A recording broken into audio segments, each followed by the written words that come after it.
Being one of the largest and most successful empires in the world, ancient Egypt certainly was extremely powerful. This power was backed and supported by strong rulers known as pharaohs.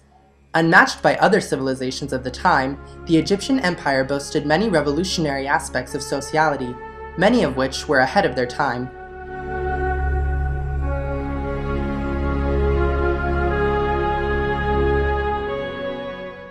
One of these aspects in particular outshines the other.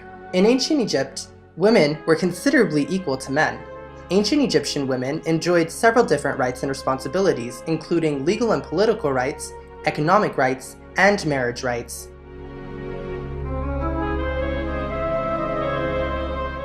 The freedom to make decisions over oneself in ancient Egypt was not based on their gender. In fact, and in theory, men and women of the times shared the same rights and responsibilities. The rights of ancient Egyptian citizens was based on their social class. This does not include slaves, however. They were seen as property rather than people.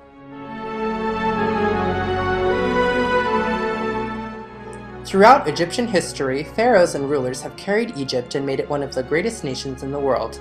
Interestingly enough, the pharaohs were comprised of both men and women. This in itself is quite a revolutionary idea that women could rule an entire nation. Female pharaohs were actually quite common, and the only prejudice against them usually came from the family of the pharaoh, who were jealous of her title. For women to try to have any rights at all was seen as uncommon in ancient times.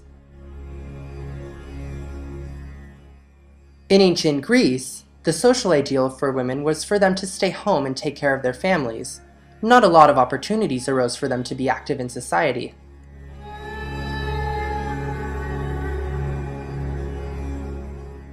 Women were registered in demes under their husband or father.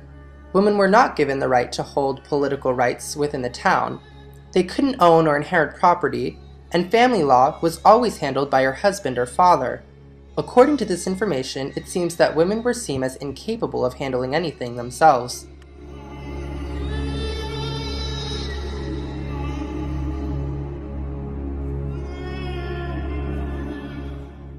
Another culture that wasn't so sensitive towards women was ancient Rome, a very masculine culture ruled by warriors. Women were not considered citizens of Rome at all. Rome's citizens consisted only of free adult men. It was expected that women were to be under guardianship or domination by a husband or the father. The men believed that women weren't to direct her own activities. While Rome was a kingdom, women were not allowed any rights. They weren't even allowed to make suggestions to their husband or speak in public whatsoever. All women of ancient Egypt had legal rights. Women could own property by which they had gained from their parents. Egyptian women that owned land had complete control over that land, even if they had entered into a marriage.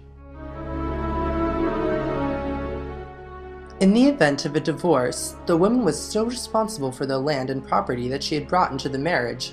Additionally, women were also due 1/3 of the man's land and possessions he had brought into the marriage. Women could also pursue court cases if they had the desire to do so. Being a mother to the family was seen as a very important role in Egyptian society. Being a homemaker was arguably the most important role a woman could play.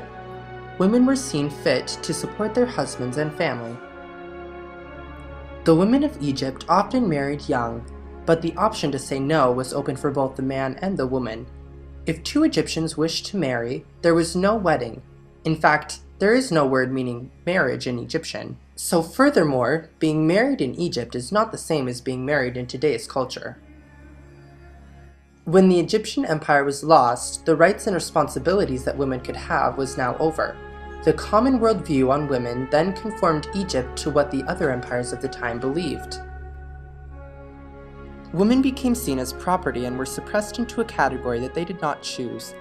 Women today in many parts of the world are still battling to be seen as equal to men.